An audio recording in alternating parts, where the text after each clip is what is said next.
بسم اللہ الرحمن الرحیم. ناظرین السلام علیکم. میں ہوں آپ کا میزبان صابر شاکر. 6 اگست بدھ کا دن. تازہ ترین خبریں، اطلاعات اور تبصرے، پاکستان کے حالات و واقعات اور سیاسی صورتحال کے بارے میں اہم نوعیت کی خبریں. 5 اگست نے ایک بار پھر پاکستان تحریک انصاف کو زندہ کر دیا بلکہ کھڑا کر دیا، اور پاکستان کے عوام نے نہ صرف پاکستان کے اندر بلکہ اوورسیز پاکستانیوں نے جس طریقے سے عمران خان کی کال پر لبیک کہا اور وہ گھروں سے نکلے، احتجاج کیا، ماریں کھائیں، ڈنڈے کھائے، گاڑیاں توڑوائیں، چھاپے، گرفتاریاں، سب کچھ ہوا، آنسو گیس کے شیل پھینکے گئے، لیکن اس کے باوجود پاکستان کے عوام احتجاج کے لیے نکلے اور انہوں نے اس فسطائی نظام کے خلاف آواز بلند کی اور بتایا کہ 3.5 سال گزرنے کے باوجود، تمام تر ظلم و ستم کے باوجود، وہ اپنی رائے تبدیل کرنے کے لیے تیار نہیں اور یہ چوری کا نظام قبول کرنے کے لیے تیار نہیں ہیں. اور 5 اگست کی کال نے اوورسیز پاکستانیوں نے بھی بڑا اہم کردار ادا کیا. اور پھر اس میں جو ایک بریکنگ نوعیت کی سٹوری ہے وہ ہے عمران خان صاحب کے صاحبزادوں نے جو امریکہ کا دورہ کیا اور اعلیٰ حکام سے وہاں پہ ملاقاتیں ہوئیں. ان ملاقاتوں نے field marshal general Asim Munir صاحب کی جو پریزیڈنٹ ٹرمپ کے ساتھ ملاقات ہوئی تھی، لنچ ہوا تھا، وائٹ ہاؤس کا لنچ، اس پہ امیدوں پہ پانی پھیر دیا ہے کافی زیادہ، جس کی وجہ سے اگلا جو سٹیپ ہوا وہ ہوا 5 اگست کا احتجاج. لوکل میڈیا نے اس کو کور نہیں کیا، یعنی کہ پاکستانی میڈیا نے، کیونکہ پاکستانی میڈیا کو سینسرشپ، برائب اور اس کے ساتھ ساتھ دبایا ہوا ہے، انڈر پریشر ہے، اور 100 ارب کے اشتہارات جو ہیں وہ دیے جا رہے ہیں میڈیا مالکان کو، جس کی وجہ سے پاکستان کے اندر رپورٹ نہیں ہوا وہ کچھ اور نہ ہی آئندہ آپ کو خبریں ملیں گی. اس لیے میرا مشورہ آپ کو یہ ہے کہ آپ اگر براہ راست بھی آپ نے جاننا ہے کچھ تو آپ عالمی ذرائع ابلاغ کو دیکھیں، آپ مڈل ایسٹ کے میڈیا کو پڑھیں، گلف نیوز کو پڑھیں اور الجزیرہ کو دیکھیں، پھر مغربی ذرائع ابلاغ کو دیکھیں، وائس آف جرمنی کو دیکھیں، DW کو پڑھیں، نیو یارک ٹائمز کو پڑھیں، اور وہاں سے آپ کو خبریں ملیں گی. BBC کو پڑھیں، وہاں سے آپ کو خبریں ملیں گی ایکچوئل کہ ہو کیا رہا ہے. تو کل بھی 5 اگست کا جو احتجاج تھا اس سے ہمارے پاکستانی میڈیا نے کوئی کوریج نہیں دی، بلکہ اتنی زیادہ گرفتاریاں ہو گئیں کہیں ذکر تک نہیں. لیکن عالمی ذرائع ابلاغ نے 5 اگست کی جو رپورٹنگ کی ہے وہ ہمارے فیلڈ مارشل اور الیکشن چور رجیم کے لیے آنکھیں کھول دینے کے لیے کافی تھی. جس پارٹی کو یہ ممی ڈیڈی برگر فیملی سمجھتے تھے، کل اسی پارٹی نے 3.5 سال کے بعد بھی وہی فیصلہ دیا جو انہوں نے 9 اور 10 اپریل کی درمیانی شب اپنے گھروں سے نکل کر دیا تھا. اور اس وقت تو ڈنڈے نہیں تھے، لاٹھی چارج نہیں تھی، شیلنگ نہیں تھی، گرفتاریاں نہیں تھیں، چھاپے نہیں تھے، لیکن اب وہ سب کچھ ہو رہا ہے. اس لیے فیلڈ مارشل ہو یا ان کی کمپنی جو کہ الیکشن چور ہے، اور مریم اینڈ کمپنی، وہ سب کے سب ان کو جو ناکامیاں ہوئی ہیں اس میں پاکستان تحریک انصاف کو کرش کرنا، عمران خان کو توڑنا، اس میں وہ ناکام رہے ہیں ان 2 سال کی قید کے بعد بھی. لہذا ان کے ہاتھ پاؤں پھولے ہوئے ہیں. دوسرا، عمران خان صاحب کے صاحبزادوں نے جو امریکہ کا وزٹ کیا، ان کی آوازیں جو ہیں وہ وہاں تک پہنچ گئیں، اقتدار کے عالمی ایوانوں تک جہاں وہ پہنچانا چاہتے تھے، جس کی وجہ سے کل جو ہم نے دیکھا کہ امریکن کانگریس مین ایک دفعہ پھر حرکت میں آئے، اور اہم ترین جو امریکن کانگریس مین تھے جو پاکستان کا وزٹ بھی کر چکے تھے اور army chief general Asim Munir سے عمران خان کے موضوع پہ اور پاکستان میں غیر انسانی سلوک جو کیا جا رہا ہے، سیاسی آزادیاں ختم کی جا رہی ہیں، میڈیا پر پابندیاں ہیں، عدلیہ کو دبایا ہوا، ان سارے موضوعات پہ 1 پوائنٹ ایجنڈے پہ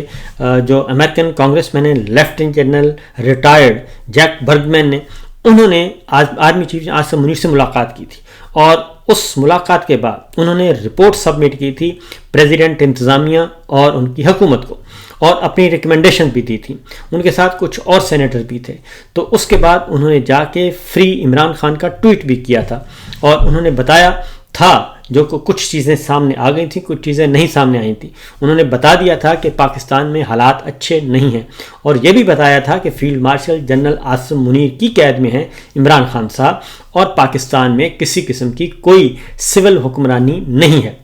کل 5 اگست کے بعد اور اس کے بعد جو 9 مئی کو سزائیں سنائی گئی ہیں، 9 مئی کی سزاؤں سے متعلق ایک آرٹیکل شائع ہوا، ایک رپورٹ جس میں بتایا گیا کہ تقریباً 106 پاکستان تحریک انصاف یعنی کہ اپوزیشن جماعتوں کے نام پاکستان تحریک انصاف ہے، سنی اتحاد کونسل ہیں، 106 ارکان کو اپوزیشن کو نااہل قرار دیا جا رہا ہے، سزائیں دی جا رہی ہیں، اور تینوں لیڈر آف اپوزیشن، قومی اسمبلی، سینٹ اور پنجاب اسمبلی، عمر ایوب صاحب، شبلی فراز صاحب اور احمد خان بھچر، تینوں کو ڈسکوالیفائی کیا جا رہا ہے سزائیں سنا کر۔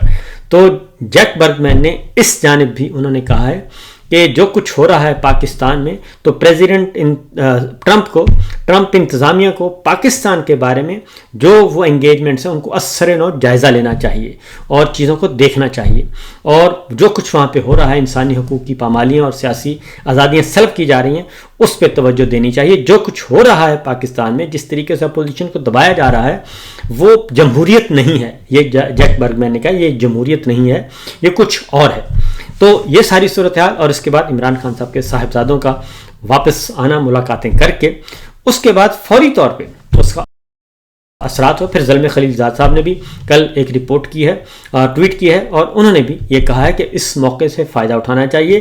2 سالہ فسطائیت جو ہے اس سے کچھ نہیں ملا۔ پھر الجزیرہ نے کل رپورٹ کیا ہے کہ صرف لاہور سے 200 کارکنوں کو، رہنماؤں کو گرفتار کیا گیا، اور گلو بٹ جو ہیں وہ ہمیں پنجاب میں بھی نظر آئے اور سندھ میں بھی نظر آئے۔ اور پھر یہ کہ جو لیٹسٹ جو رات گئے ہمیں کچھ خبریں ملیں، اس کے مطابق بلوچستان میں بہت زیادہ عوام جو ہے وہ باہر نکلی، ہر شہر میں نکلی، اس کے باوجود کہ بلوچستان میں زندگی جو ہے وہ مفلوج ہے، وہاں پہ ریٹ آف اسٹیٹ نام کی کوئی چیز نہیں ہے، لیکن اس کے باوجود 5 اگست کو عمران خان کی کال پہ لوگ نکلے، اور اسی طریقے سے سندھ اور اندرون سندھ اور کراچی اور حیدرآباد میں بھی لوگ بہت زیادہ نکلے، جس کی وجہ سے ہاتھ پاؤں پھولے ہوئے ہیں۔ اب پنجاب میں بھی یہی کچھ ہوا۔ اب جناب فوری طور پہ جو اطلاعات ہیں وہ ہیں جناب field marshal general Asim Munir صاحب کا ایک اور دورہ امریکہ۔ اب وہ دورہ امریکہ کیوں کر رہے ہیں؟ کیونکہ سرکاری دورہ تو ہے نہیں، اور یہ ایک اور دورہ کیا جا رہا ہے، نجی دورہ ہے، اور اس نجی دورے میں یقیناً ان کے لیے مسائل ہیں۔ میرے خیال میں ان کے لیے مسائل ہی مسائل ہیں، کیونکہ جو 3 باتیں انہوں نے آفر کی تھیں، ایک بات انہوں نے آفر کی تھی پریزیڈنٹ ٹرمپ کو، وہ ابھی تک آگے نہیں بڑھ سکی، وہ تھی mines and minerals. Mine and minerals کا معاملہ جو ہے ابھی تک جوں کا توں ہے، اور خیبر پختونخوا نے ابھی مل منظور نہیں کیا۔ بلوچستان میں حالات خراب ہیں، اور بلوچستان میں انریسٹ ہے، اور وہاں کی جماعتیں بھی جو اپوزیشن جماعتیں ہیں وہ اس کو اپوز کر رہی ہیں، یہاں تک کہ مولانا فضل الرحمان صاحب بھی اپوز کر رہے ہیں، گو کہ ان کے ایم پی ایز نے اس بل کے حق میں ووٹ دیا تھا۔ گلگت بلتستان میں احتجاج ہو رہا ہے کہ جناب یہ ہمارے مائن اینڈ منرلز ہیں، تو فرد واحد کو کیسے حق حاصل ہے؟ کیا انڈیا کا آرمی چیف یہ سب کچھ کر رہا ہے؟ کیا سری لنکا کے آرمی چیف کو یہ اختیار ہے؟ کیا کسی اور ملک کے آرمی چیف کو یہ اختیار ہے کہ وہ دوسرے ملکوں کے ساتھ معاملات طے کرے، معاہدے کرے یک طرفہ طور پہ، اور نہ وہاں کی پارلیمان کو پتہ ہو، اور نہ وہاں کی گورنمنٹ کو پتہ ہو، نہ ایگزیکٹو کو پتہ ہو؟ تو یہ سب کچھ چل رہا ہے۔ ایک رپورٹ میں آپ کے سامنے رکھتا ہوں، اور پھر نظر آتے ہیں army chief general Asim Munir صاحب کے وزٹ پہ۔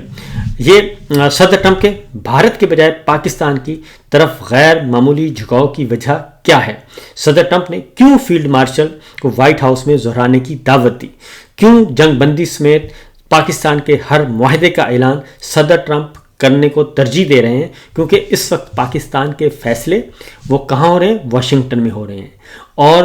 دلی میں اس پہ شور مچا ہوا ہے۔ وہاں کی اپوزیشن نے مودی سرکار کو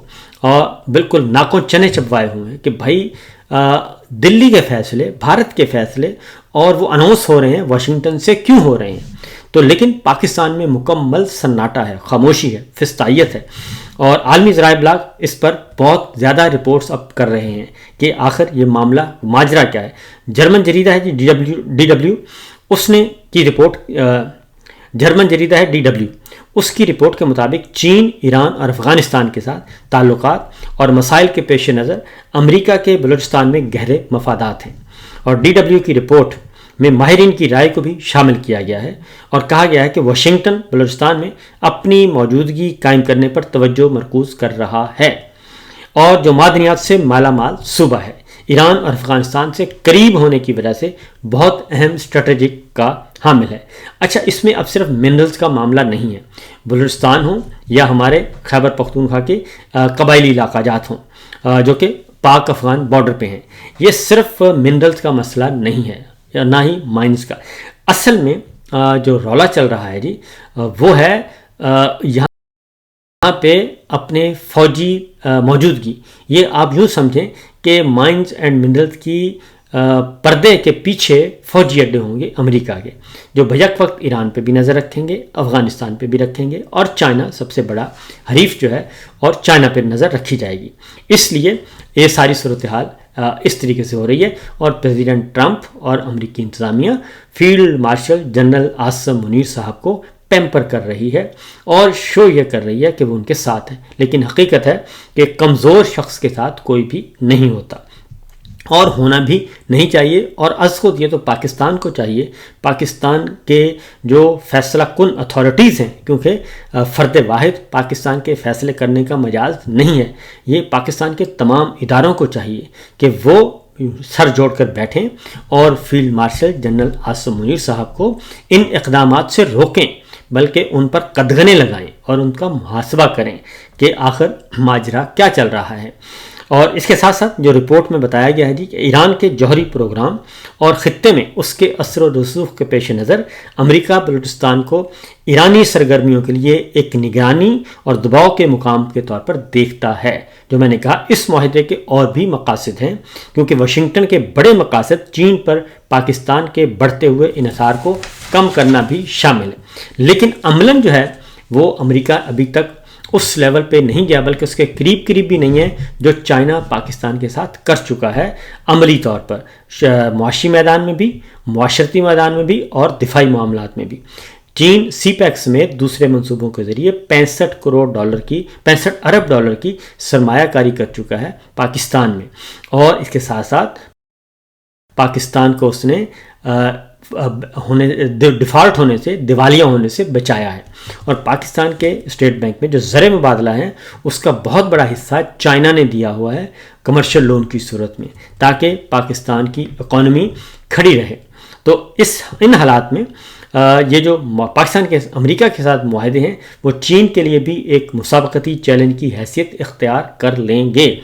اس صورت میں پاکستان کے لیے چین اور امریکہ میں توازن قائم کرنا بہت مشکل ہو جائے گا۔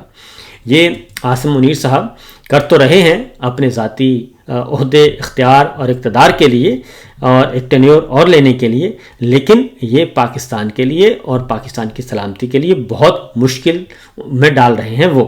اور رائٹرز کی رپورٹ ایک اور ہے جی، ایک اور وہ رائٹرز کی رپورٹ ہے، اس میں کیا کہا گیا کہ پاکستان اور امریکہ کی بڑھتی قربتوں پر بھارت نے سفارتی سطح پر امریکہ کو پہلے ناپسندیدگی کا پیغام پہنچایا تھا، جس کے بعد اب بھارت نے چین اور دوسرے ممالک کے ساتھ تعلقات بہتر کرنے کی کوششیں شروع کر دی ہیں۔ بھارت کوئی پریشر نہیں لے رہا اور وہ ایران سے بھی تیل خرید رہا ہے، وہ روس سے بھی تیل خرید رہا ہے امریکہ کے حکم کے باوجود۔ اور رائٹرز کے مطابق بھارتی think tank observer research foundation کے خارجہ پالیسی شعبے کے سربراہ ہارش پنت نے کہا ہے کہ بھارت بھی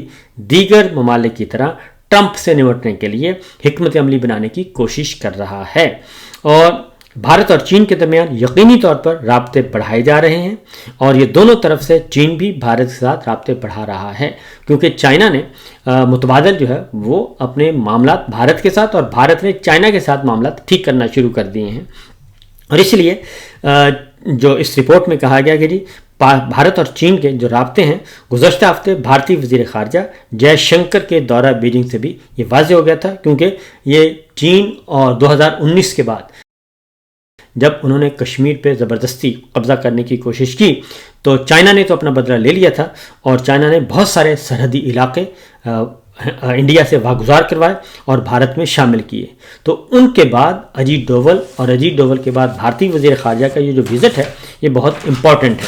اور یہ ایک تبدیلی شو کر رہا ہے ٹورڈز انڈیا کا تعلقات ٹورڈز چائنا اور چائنا کے تعلقات انڈیا کی جائیں، جبکہ ہم کیا کر رہے ہیں، ہم ایک بار پھر ایک ایسی گمبھیر قسم کی جنگ میں گھر رہے ہیں کہ جس کا کوئی انجام اچھا نہیں ہونا۔ دوسری جانب ایران کے صدر پاکستان آئے اور فی الفور اس کی رپورٹ جو ہے وہ اسحاق ڈار صاحب نے فوراً پیش کی ہے جناب وزیر خارجہ امریکی روبیو کو فون کر کے، اور ان کو فون کر کے فوری طور پہ یہ رپورٹ پیش کی گئی ہے، اور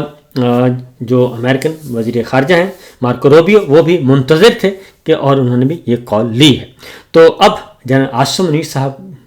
جا رہے ہیں امریکہ، پہنچنے والے ہیں، معلوم ہو جائے گا، لیکن ان کا دورے کا مقصد یہی ہے، جو پریشر آ رہا ہے کہ جناب پاکستان میں آپ یہ جو کچھ کر رہے ہیں وہ درست نہیں ہے، اور نومبر بھی قریب ہے، اور نومبر بہت امپورٹنٹ ہے، بلکہ نومبر سے پہلے ہی بہت کچھ ہونا ہے پاکستان میں۔ فی الوقت اتنا ہی، اجازت دیجیے، اللہ حافظ۔